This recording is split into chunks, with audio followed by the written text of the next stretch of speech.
Mr. Wapshott, I see that your mentor is not able to make it today, so hopefully you can just hop right in. Yeah. So my name is Anthony Wapshott. I'm doing some undergrad research on turtles in the area, specifically common musk turtles, Sternotherus odoratus. So my presentation is about how an invasive Asiatic clam species affects the morphology of Sternotherus odoratus. I did this work with Dr. Brown, Wesley Tanner, Rebecca Thomas, and this was all done last semester.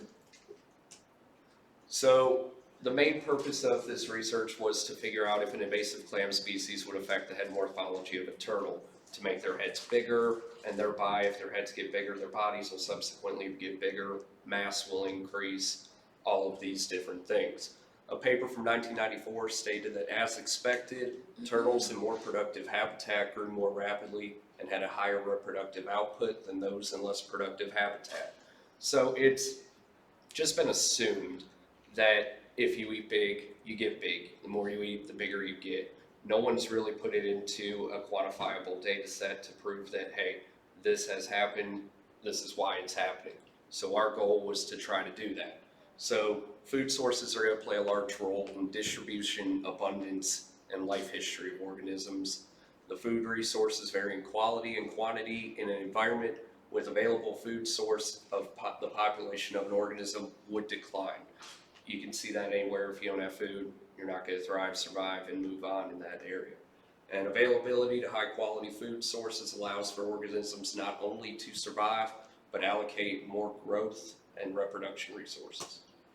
So our question was how an invasive Asiatic clam species affects the morphology of Sternotherus odoratus.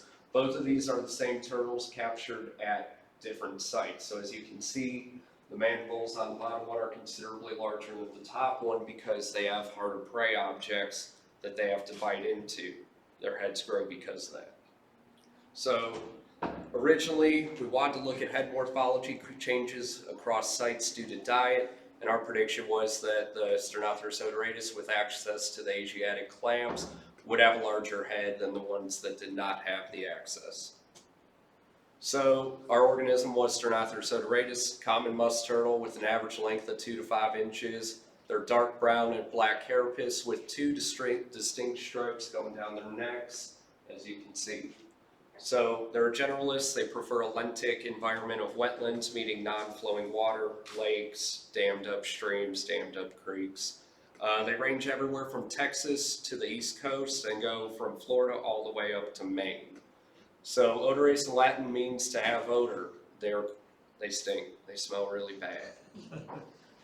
Their common prey items are mollusks, insect, crustaceans, foliage, and they are under no federal conservation status as they are very common in the U.S. But if you do go out and catch these, you have to have a permit from the city. So our study sites, we use the Cane Creek Golf Course and Finks Lake. They are separated by 4.3 kilometers.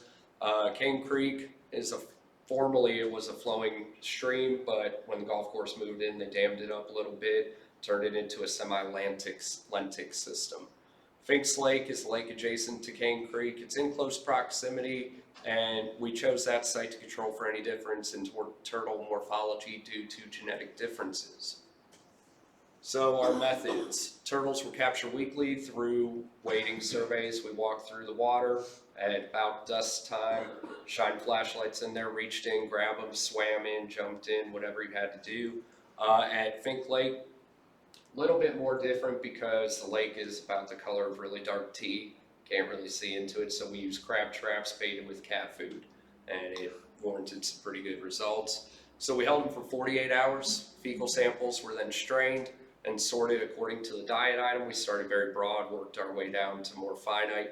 So we started with, is it squishy or is it hard? Separated it. The colors, separated it. And then got out magnifying glasses. Is this an arthropod? What are we looking at here? All right, those were then dried for 24 hours at 60 degrees Celsius and weighed each item down to the nearest 0.01 gram.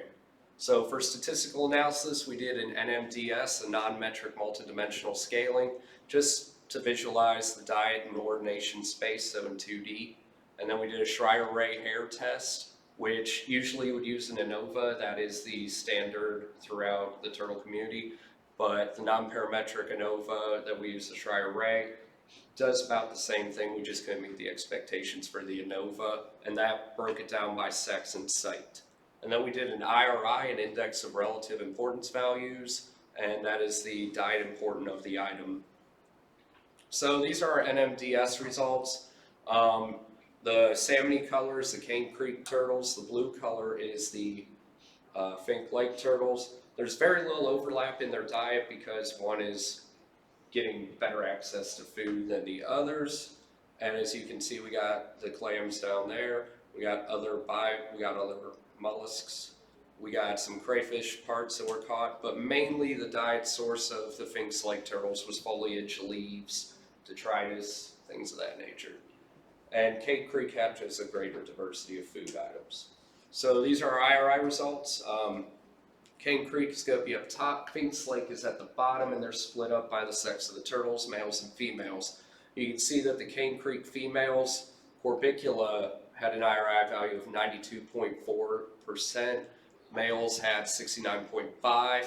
If you looked at the Fink Lake turtles, it's 0 across the entire board, with other being mainly just kind of leaves and things we couldn't really identify in the samples.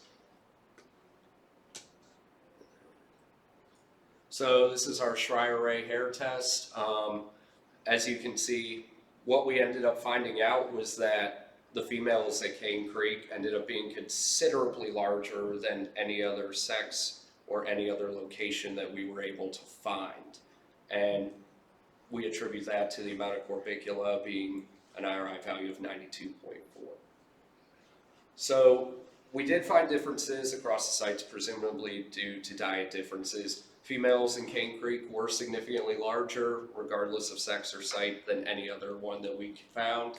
And larger size could have implications on several aspects of history of life, with reduced predation because they're harder to eat, increased egg production, and other things. So where we want this to go in the future is do a bit better of a job of fecal sample sorting that could provide a bit more insight into what's actually being eaten and consumed. We would also like to test recapture rates and size comparisons through the years, see if they keep getting bigger, if they have a size cap, things of that nature, and that would provide statistics on further growth as well as population density, and then maybe further on in the future, stable isotope analysis to determine the trophic position across habitats. Thank you guys. Does anyone have any questions? I don't have any questions, but I really did enjoy your previous meeting. Well, thank you. Thank you. You caught me off guard. I was drinking the water and I didn't want to write it in the recording. Oh, yeah. So this is an undergraduate class? Yes. It's impressive. Well, thank you. It was a lot of nighttime turtle hunting, which is a lot more fun than it seems. Anyone else? Thank you all. Have a great day. Thank you. Thank you.